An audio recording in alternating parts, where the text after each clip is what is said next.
We are primarily, at New Waters Recovery, we are primarily a medical detox and stabilization program. We do offer a pretty extensive psychological and psychiatric assessment program. So for somebody coming in that wants to partake in our assessment program, they don't necessarily have to have a substance use disorder primary. They could be someone that's coming in that maybe needs some detox and stabilization, and then once they're stabilized and we can kind of medically clear them, then they would start the assessment program at that point. Or it could be somebody that maybe doesn't even necessarily have any struggles with substance use disorder and really just wants to come in and engage in that assessment process. So either type of client that's coming to us for the assessment, whether it's primary substance and we need to deal with that first, or if it's someone that's just coming in for the assessment program, either type of individual is welcome. That's the beauty of surrender. When I got here, the beauty of surrender while I was here, and the beauty of surrender once again when I got to that facility where it was like another aha moment or another wow, this is really happening. Yeah. It's surreal what you're going through. It's heavy stuff, and you're willingly saying to yourself and to the people around you, yes, I'll do this. I'll go away from my family and my loved ones. I'll surrender my freedom for a new freedom. Exactly. I think when we get in recovery in Nash, I think the moment that you spoke about when you wrote in is when you realize, no, I have to work on my internal self, and the external self is going to be what it's going to be. That's the ultimate state of surrender that people have identified as a key moment in recovery for 90 plus years. The issue with that is the number of fears that kind of swim around and well around in you as you engage in that feeling of surrender. I definitely personally, I went to detox. They gave me a bunch of suggestions. I took none of them. And surprise, surprise, guess what happened? Literally 20 minutes from when I discharged from the facility, I'm getting messed up again. And, it was that moment of the second, third, fourth day I'm there, stack of Bibles, polygraph test I will never use again. Come 7 days and 20 minutes later when I'm left to my own devices, and we all know, kind of what went on. Talk about the fact that with all trauma comes grief. And with a lot of grief comes trauma. If your 95-year-old grandmother died and she had lived a full life and you had a good relationship, there's not going to be trauma around that. But if you were shooting up with somebody and they died next to you, you're going to have some trauma to work through too. So, absolutely. Yeah. Right. Yeah. No, that is 100% for sure. And, traumatic. I mean, just using that word, I think substance use in itself, if anybody has struggled with the depths of addiction, in itself is traumatic. Absolutely. For sure. Yeah. The things we put ourselves through, 100%. I work with a lot of people that are sober curious that don't meet criteria for substance use disorders, but are, having troubles with their relationship or parenting, or they're, got a DUI, and it's like, okay, now I'm starting to see a pattern here. Need to get a little bit of help. But if you can paint a really clear picture of what you want your life to look like what is the ideal, what do you really want? Really optimistically paint that picture. Yeah. Do you want to get drunk every night? Yeah, and then you map the alcohol use on top of that and be like, is this getting in the way of you reaching those goals or being that person that you want to be or being that, dad that you want to be? And if the answer is, yeah, it is getting in the way, then it's a pretty rational way to look at it. And if they can see that, and that always usually develops some type of internal motivation. What the parents need to know is that they need to educate themselves on the situation, the substance, the behavior, all of that, but also they've got to do some work. Yeah. Because this is a system and you're the parent, and this is not, you need to go do this, you need to go do that because you're doing this and that. It's, what can I do? What am I doing? What's going on with me that's causing potentially some of this stuff? And what changes can I make? I think it's how people define what trauma is. And when they think trauma, they think about a war type trauma, Yes. like they saw something atrocious, right? Like a murder or something horrible. But trauma can be so not necessarily that kind of a scary, big, atrocious thing, but for a child, let's say, right? I'm talking about a child in this case.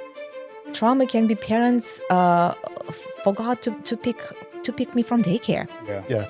Or left me at the gas station when they were getting gas and everybody got in the car and drove away, and then they forgot remember, there's one child is missing. Right. Let's go back. Or it could just be someone Yeah. someone said something to you in a way that, Right. maybe it wouldn't have been traumatic to one person, but the way that it was sent to you in that Right. time, in that moment, you took that internal and you internalized that in a that. traumatic way. Exactly. right? So we're so complex, like our brain and our system so complex, and just saying it's only one way you can get trauma and there's no way you can get another way, or because your parents are perfect and there's actually no perfect parents. Right.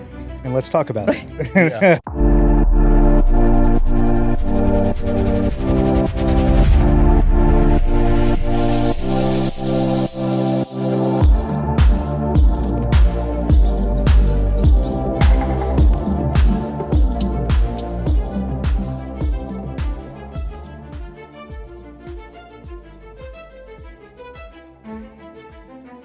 The whole nature of addiction is that you can't say no. You Exactly. don't want to stop. If you're truly addicted, not from any pejorative sense, but just that's what addiction means. Is Right. that you don't want to stop. You don't know how to stop. You can't imagine what it would be like to live life without that support. Absolutely. It's well, okay. All you got to do is be willing, and then what? You enter an environment where other people are facing that. I mean, for some people, you have to hit the crisis, right? Sure. And when I say crisis, I mean life disruption. It doesn't have to be a complete tragedy. Unfortunately, that's the scary part, right? Yeah. You don't get to control how that unfolds. And so I'm for doing all the invitation you can, all the setup, all the recovery tools, all the recovery capital that you can muster in a situation. And it's going to be somebody else's choice.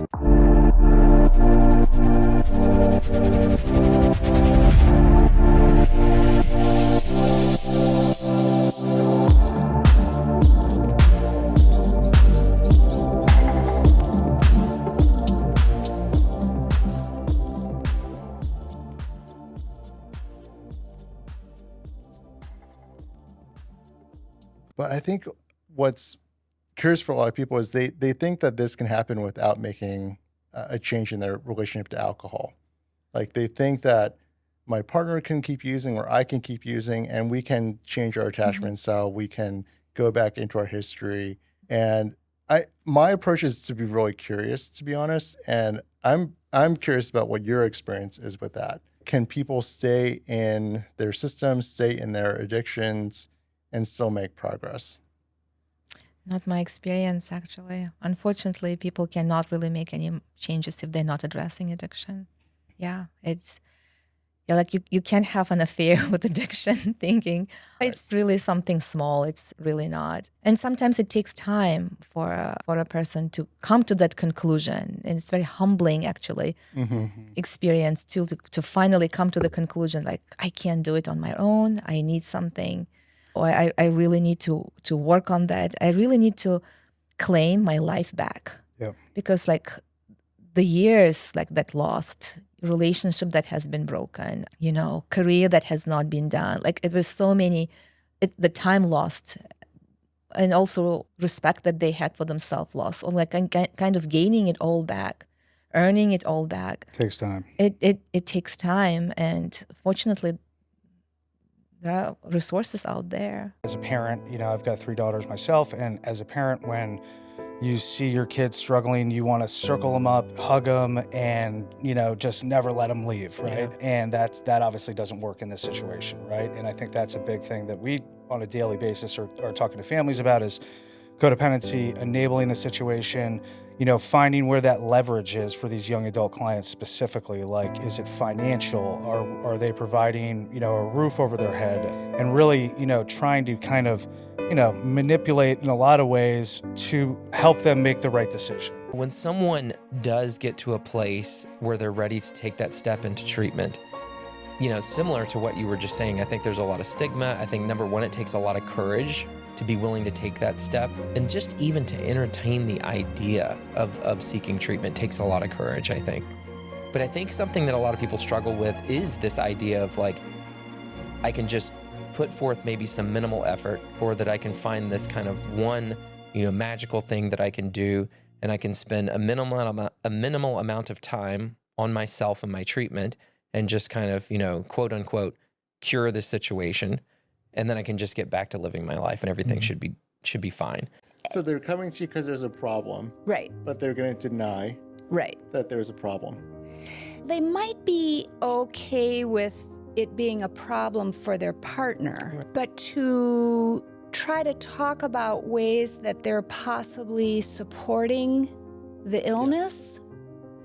Like, I love when I get to help somebody separate their love for the person. You can love your man and hate their illness.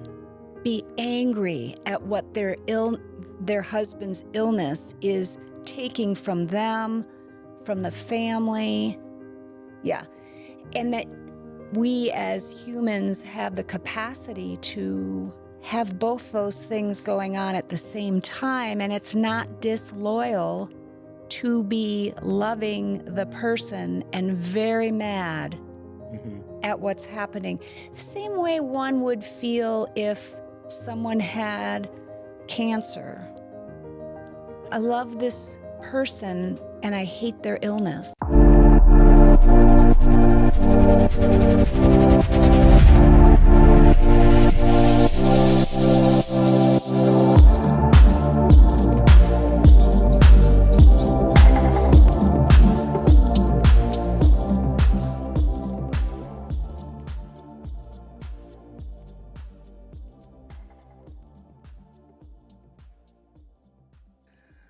Building a picture of one's shame so that they can get it off of them. The very act of sharing what is so shameful is how we rewire the nervous system. If I've been secretly feeling bad, shameful, and embarrassed about the things that I did when I drank, to be able to take that off, to take the secret out of the vault being me, and to have other people acknowledge, to validate, not to give advice, but to connect. It is the experience of feeling seen and heard that rewires a different neural pathway in the body. And what am I saying about that? I don't have to spin out in my familiar shame spiral that says, I'm a this or I'm a that. When I take the risk, when a client takes the risk and is guided into some shame reduction, or taking the heaviness of shame off of them, and then hearing other people say that they could connect to that story, that's where the rewiring, the being seen and heard and loved really is what's happening. That's where the re-healing happens. There's a book came out a few years ago called The Extended Mind. So the extended mind, it's talking about breaking this illusion that the brain is a computer. The brain is not a computer. We are living beings who exist across time. And we have senses, and those senses influence our thoughts, and our thoughts influence our feelings, and our feelings influence our senses. I would say, having done experiential therapy, and similar to your path, is going to on-site and experiencing psychodrama. It took me to depths of insight that I didn't even imagine were possible. And I think a lot of it had to do with using my whole body, like picking up the scarves and all the fabrics. Some of them are satin, some of them are coarse. Yep. You have burlaps, you have silks, you have it all. And they smell a certain way, they feel a certain way, and it stirs so much memory. And the depth and the engagement just goes to all the way, like very quickly. It's just a very powerful way of interacting with people. The secrets will kill a family system. Yep. They will destroy the fabric in the family. And when she said it out loud, he visibly began to shake all over. As he's been the identified black sheep, Right. everybody else has been towing the line and just living the sort of perfect life.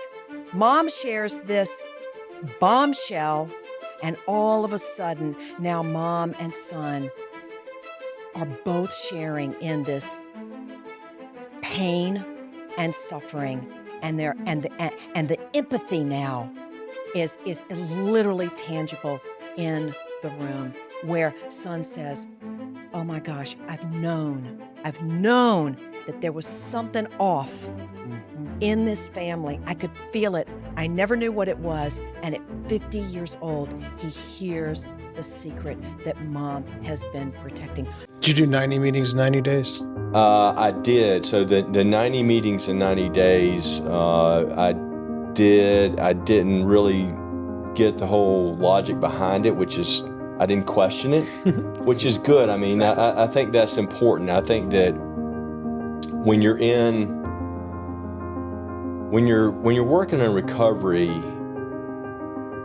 a big part of the surrender is setting aside your own ideas and your own education and your own mindset of what you think is good for you, and listening to the professionals, listening to the people that you've entrusted your care and well-being to, and sometimes that's just a blind faith and a blind trust that you say, you know what, I'm not going to question why they're asking me to do it. I'm just going to do the work.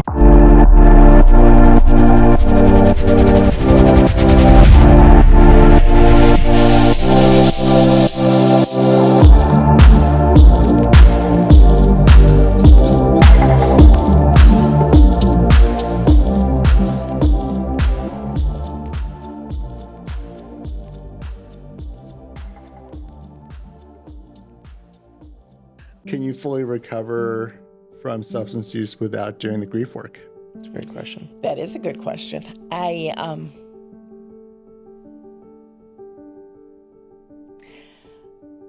suppose it depends upon the losses that you've experienced in your life. Say you're in your early 20s and you've had a relatively mild substance use career so far, you may be able to. But if you've been using pretty heavy and hard for a decade or so, you have probably had enough grief instances from that alone. The number of people at the rehab that I worked with that had, been shooting up with somebody who died. Right. So they have grief and trauma at the exact same time. Right. And guilt and all sorts of other things. Then you're probably not going to be able to recover until you do some work around that, definitely. Every single person in that family system ought to have a therapist that they're seeing, and not to get advice, not for the therapist to tell them what to do. It's for them to build a healthy relationship with that therapist so they can figure out what their boundaries actually are. That is not me. That is my higher power having some kind of grace and mercy toward me. And for me, it's the power of the 12 steps of Alcoholics Anonymous. They are the most profound pathway toward living a life of contentment and peace and service that I know, and they can be used on top of Patanjali's Eightfold Path, Buddha's 4-step path, Smart Recovery, Refuge Recovery. The language that the 12 steps use can be so fluid and so open and so gracious. It makes my heart heavy when I hear somebody saying it's not for me, because I feel like there's a big tent there. But nonetheless, I am passionate about, for me, the fact that staying sober, and I mean really sober, working hard in the interior life to be transparent, to be authentic. I did not live an authentic life when I was using. I've worked with people who you ask them, what do you want in life? And they shut down. They're terrified of that question, and they feel shame that they don't know the answer to that simple question. I go back and I review with them, were you ever taught to have a goal? Like, were you ever validated to have your own interests or desires? And it turns out like, no, I was always supposed to be a straight A student and be a doctor or be this or that. Like my parents mapped out my whole life for me. Right. And if I went outside of the box, I would get yelled at or I would get rejected or I would be told I was stupid. So I think that can be like a really challenging starting point for people. Right. Yeah, and it makes intimacy seem unattainable for people. Oh, like now you're telling me unless I know what I want for myself, I can't have a healthy relationship. Well, then I give up. I started journaling, and I would go every night to this little chapel, and I would just write, just like whatever came to my mind. So I would just write, and I would go to this little chapel, and I would just write. And I realized after going back after about a week and reading it that I was writing to my higher power, right? And that was the first time that I said, oh, wait, it can be that easy. Like I can just, it's a relationship like I would have with any other person. I talk to them in that way, and this is the closest relationship that I'll ever have. And that like made that connection happen for me. And from there it went from there, right? But I was able to have that kind of spiritual note in that moment. In your opinion, how do you think sometimes the parent plays a role in maybe keeping a young adult in that dependent position? What do you think about that? Yeah. Well, so one of the beautiful and difficult things is to help particularly moms, dads too, but like mom is the one who's usually sacrificing her body for the baby, right? And there is that, I said before, I think that a mother's love for an infant is that thing we think of as sacred. Mother's milk is actually, an analogy for like that, right? In other places. And so moms in particular have to do major shifts from you're always right, you're never wrong, it's my job to sacrifice for you, to what is my role? Where are the boundaries? And when do I need to let you fail? And, I, as I'm saying that, like, of course, it's the same for dads too, and they're right alongside it. I think that women are more, I see women more emotionally affected by that choice. I think in our society, dads are taught, tough it up, no pain, no gain. The sports analogies or the other things like that just show up as masculine challenge, competitive nature. We all wrestle with shame, and some of us through our recovery and our work, we figure out a way to deal with it in a healthy way. In your practice, when you're working with clients, is there any experiential exercise that they can do to think about or practice getting rid of this toxic shame or dealing with it in some way? I want to answer that because you can't do this in your bedroom by yourself. Right. You can try, but I don't think it's going to work. But one of the ways that we will often simulate or experientially show is talking about the shameful events, like naming a couple of shameful events that have maybe happened in somebody's life and being able to place that on a scarf so that it's externalized. It's off the person, but then out on the floor. And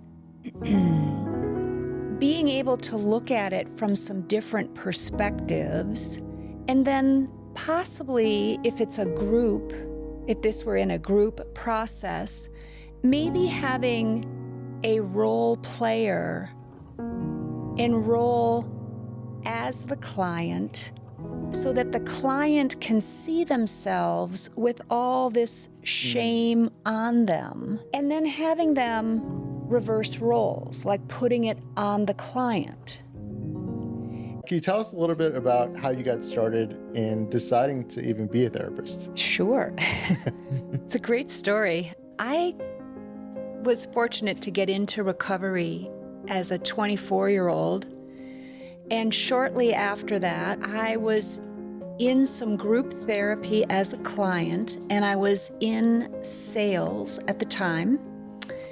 And one of the group members suggested I go to on-site workshops, which is an amazing place. At the time, it was in the Black Hills of South Dakota. And it was an experiential workshop that was so profoundly healing for me that I came home and within 6 weeks got into grad school because I wanted to do what they were doing. Francis, sounds like such a relief. Like the people in the family are getting what they've wanted for so long. But what about all the pain and anger that's come along with it at the same time? And what's so wild, Dr. Hong, is this mother who's been carrying the secret for 45 years, she has congestive heart failure. Okay. She's got high blood pressure and she's got high cholesterol. She says that her pain medication costs her 25 grand a year. And I want to know if she had shared that secret 45 years ago and been willing to be vulnerable with these children and really help the children understand it wasn't her fault. It may not have even been Daddy's fault. He has a disease. I have a disease. We can get help for this disease. Would she have less health problems now? Jury is out, but my sense is that trauma lives in the body, and the body never, ever, ever forgets.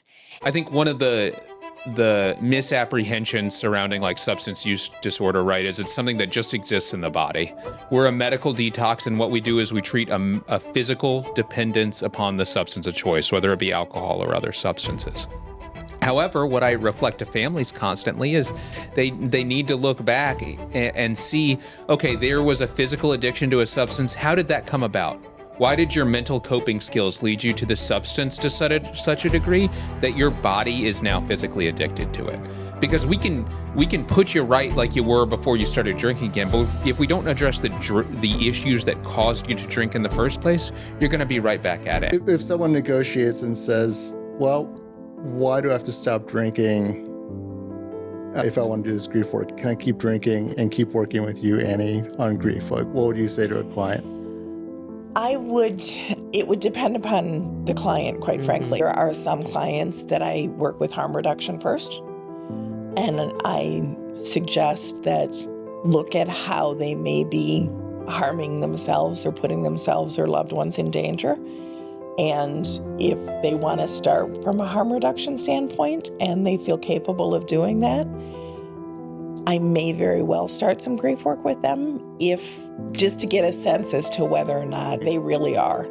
There are others that I would probably just outright say no. But it really is up to the individual, what's going on with the individual client. But I have become a huge fan of harm reduction, and I think that's an opening of the door to a lot of people. Psychological language.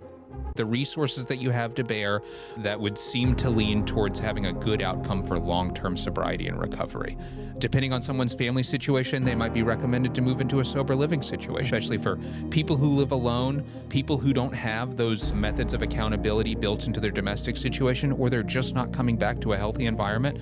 Sober living can be an excellent environment, not only to have that accountability built in, but develop a community of recovery, which is a huge, huge recovery capital supplier. Absolutely. And this would usually be paired with continued group therapy, either at a PHP, a partial hospitalization program, which is a super scary word when I tell people that they're not familiar with it, but this is outpatient programming multiple days a week, or an intensive outpatient. That's a lower level of care. Again, it would be outpatient group therapy that meets several times a week. You can love your man and hate their illness. Be angry at what their husband's illness is taking from them, from the family.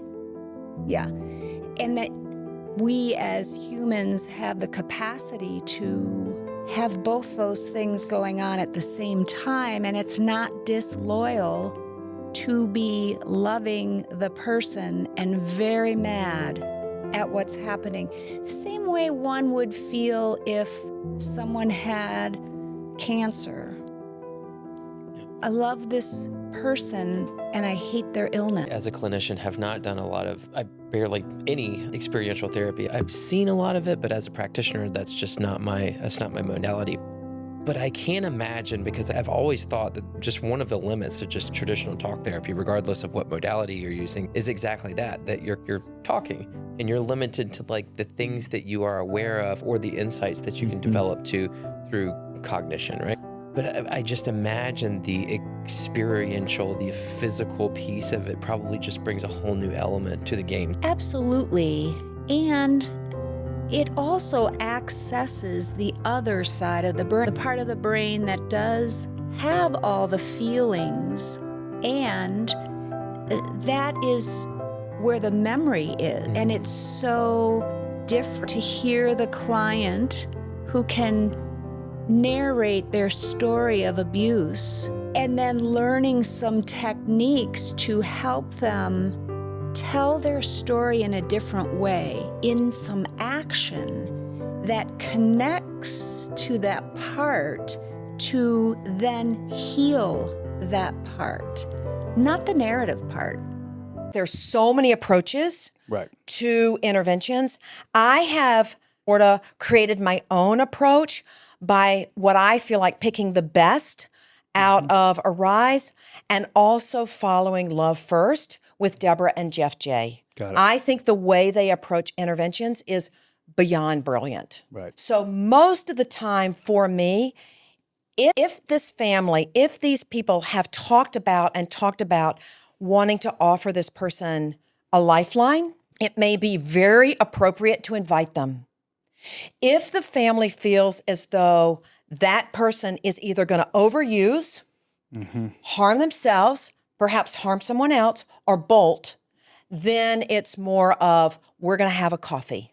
I think anytime I think about grief, I can't not think about spirituality and just the connections and stuff there. So just kind of opening that conversation up. What do you think about that? Well, as I said earlier, that is one of the commonalities between the two in the recovery. I think what I have learned, and I am an interfaith minister and a spiritual counselor as well, is it is very important to give space as to what spirituality is to each and every person.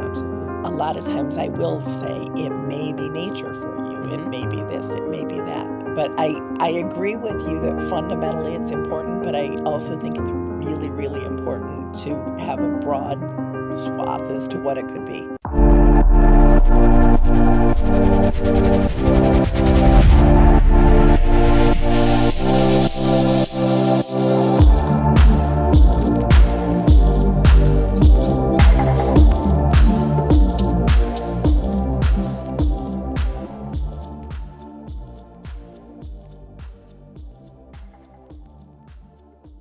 The effect of alcohol, it's super effective, and people tend to kind of forget that or don't keep it front of mind, where it's like, you know, why this, why that? It's like, well, have you ever had a sip of alcohol? It works, right? It makes you feel pretty damn good.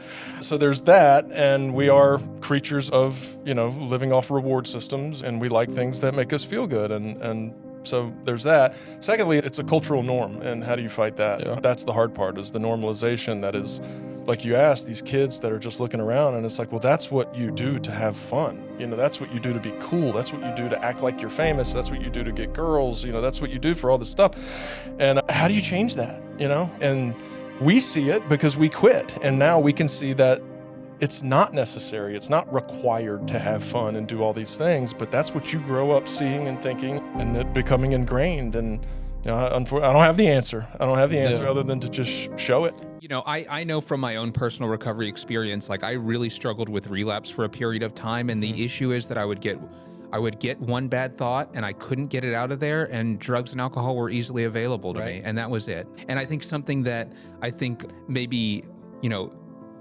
people don't necessarily give enough credit to when they're looking at residential treatment is you get to spend 30, 60, or 90 days without the temptation of alcohol and drugs. And it seems so basic, but we can't underscore how important that is. Absolutely. Because there are well-meaning people out there who spend 45 days doing fantastically, and on the 46th day, they get a bad idea that they just can't shake. They're not in a healthy environment, and they can end up doing some real damage, you know? Absolutely.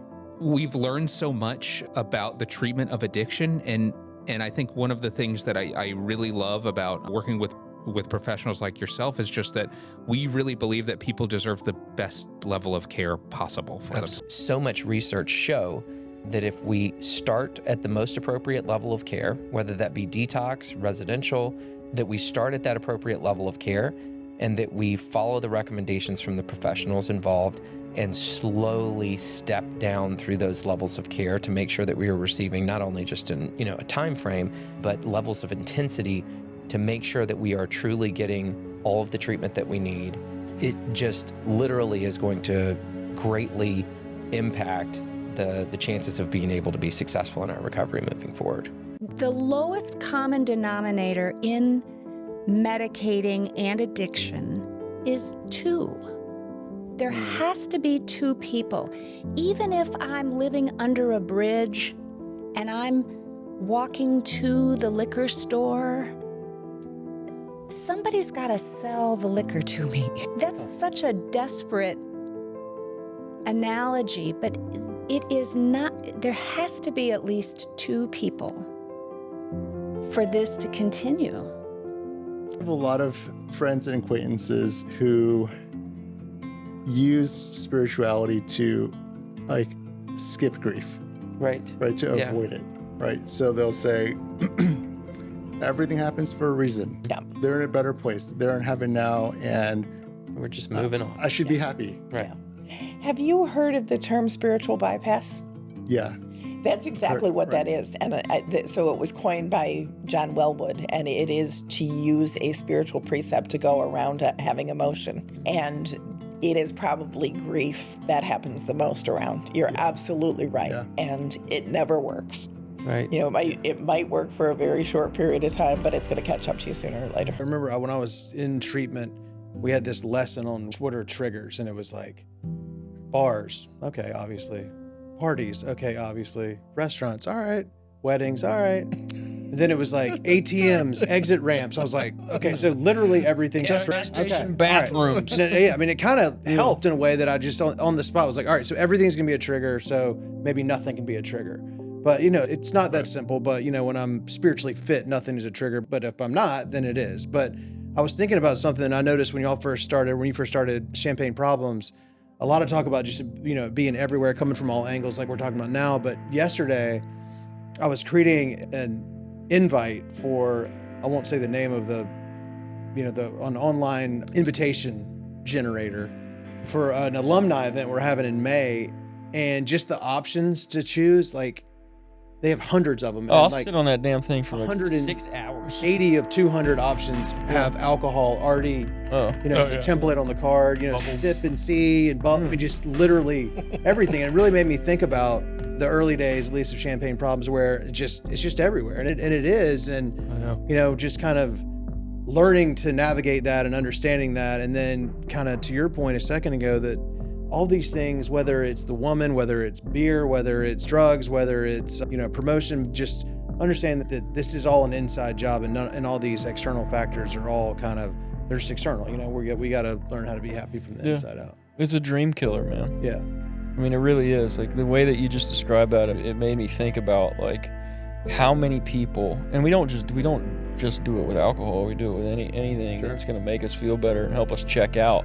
But we go to work, or we have these daily stressors, or these things that we think about that we want, or these things that we think about that we're not satisfied with in our life that we want to change. Yeah. And then we go home and we drink a couple glasses of wine or eat a big ass steak and we forget about it for the day. And so to your point, what you're talking about, we just had a client and he told me the story and made me, I thought about it and I cried after I went home from work. He was saying he was 7 years old and his parents were both heavy users of alcohol and they loved drinking and having fun to the neglect of their children. And he was 7 years old and he was starving and he had a baby brother. They were both hungry. They were terrified to ask their parents to make dinner. So his home had a dirt track worn around it because when he got anxious and didn't know what to do, he would go outside and just walk circles around the house. And just thinking about my young children, I can't even imagine what it'd be like to walk around the house in acting out anxiety. And he never thought about that as a trauma. Everybody wakes up and they're already swimming down the river. Yeah. You know, it's not like you get to sit and decide when's the right time and the right place and who you want to go with. It's like when consciousness hits you, a consciousness of the problem, consciousness of the need to do something, you're already like caught up in it already. And so a lot of that is, you know, people get, well, when a kid's born, they're deep in it. Yeah. It's an infant is never wrong, and it's always your responsibility to meet their need. Yeah. So it's like one of the few things that's still sacred in our culture, I think, is a mother's love for an infant. It's like, that's it. Yeah. But then they're a toddler, and then they are wrong sometimes. and either way, they whine, and you do something about it. So it's still they're expressing, I'm not okay and you need to do something about it. There's nothing more heartbreaking, and I've seen this multiple times, where we have someone in my office, we have a suggested level of care, for whatever reason they're resistant, and they end up leaving. And then we get the call 3 weeks later, a month later, 5 weeks later, and they're sitting right back in my office again. Right. You know, we've had experiences like that recently, and it, you know, to cut through that the level of sadness and shame and guilt that they talk to me, and there's no judgment here. You know what I mean? Right. We've all made plenty of mistakes in the past, but I just wish I could erase the pain and the damage that they'd done in those months prior. Right. And more often than not, they do end up engaging in the appropriate level of care, but it's cost a lot, both resource-wise and personally in the interim.